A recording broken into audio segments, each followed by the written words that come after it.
ஒரு concrete building 150 ஃபீட்டுக்கு இன்டர்மெரிட்டாக columns இல்லாமல் பண்ணுறதுக்கான பாசிபிலிட்டிஸ் இருக்குது. இப்போது எப்படின்னா அதுக்கு பேர் தான் வந்து பார்த்தீங்கன்னா போஸ்ட் டென்ஷனிங். இதெல்லாம் எங்கெங்கெல்லாம் உங்களுக்கு பெருசாக உங்களுக்கு யூசேஜ் ஆகுன்னு பார்த்தீங்கன்னா ஒரு லார்ஜர் கமர்ஷியல் ஸ்பேசஸில் இல்லை உங்களுக்கு வந்து ஒரு வீட்லேயும் கூட பார்த்தீங்கன்னா ஒரு கார் பார்க்கிங் வந்து ஒரு 5 கார் 6 கார் ஒரே இடத்துல நிறுத்தணும். இடையில வந்து உங்களுக்கு வந்து ஒரு காலம் இன்டர்ஃபரன்ஸ் இருக்கக்கூடாது.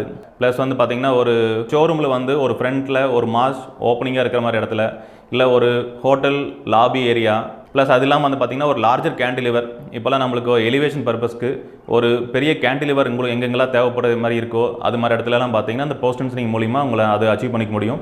இப்போ நம்ம ரெகுலர் கன்வென்ஷனல் மெத்தடில் பண்ணுறதுக்கும் இந்த போஸ்ட் டென்ஷனிங்கில் வந்து பார்த்திங்கன்னா ஒரு 60 அடி டு 70 அடி அந்த மாதிரி நீங்கள் அந்த ஒரு ஸ்பேன் வச்சுக்கலாம்.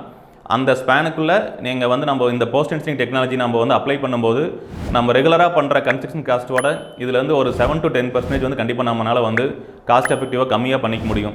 அதே வந்து உங்களுக்கு அப் டு 150 ஃபீட் வரைக்கும் கண்டிப்பாக பாசிபிலிட்டி இருக்குது. ஆனால் என்னென்னா அதுக்கான காஸ்ட் இம்பாக்ட் கண்டிப்பாக அதிகமாக இருக்குது. ஏன்னா 150 ஃபீட்டுங்கும் போது உங்களோட பீமோட ஹைட்டு டெப்த் அந்த ரேஷியோவில் வரும்போது உங்களுக்கான ஃபவுண்டேஷன்லேருந்து எல்லாமே கொஞ்சம் ஹெவியாக வரும். அதுக்கான காஸ்ட் உங்களுக்கு வந்து ரெகுலர் கன்ஸ்ட்ரக்ஷனில் இருக்கிறதோட உங்களுக்கு கொஞ்சம் சேர்த்து வந்தாலும் அந்த உங்களோட அந்த ஃபங்க்ஷனாலிட்டி வைஸ் உங்களுக்கு அதை வந்து அச்சீவ் பண்ணிக்க முடியும்.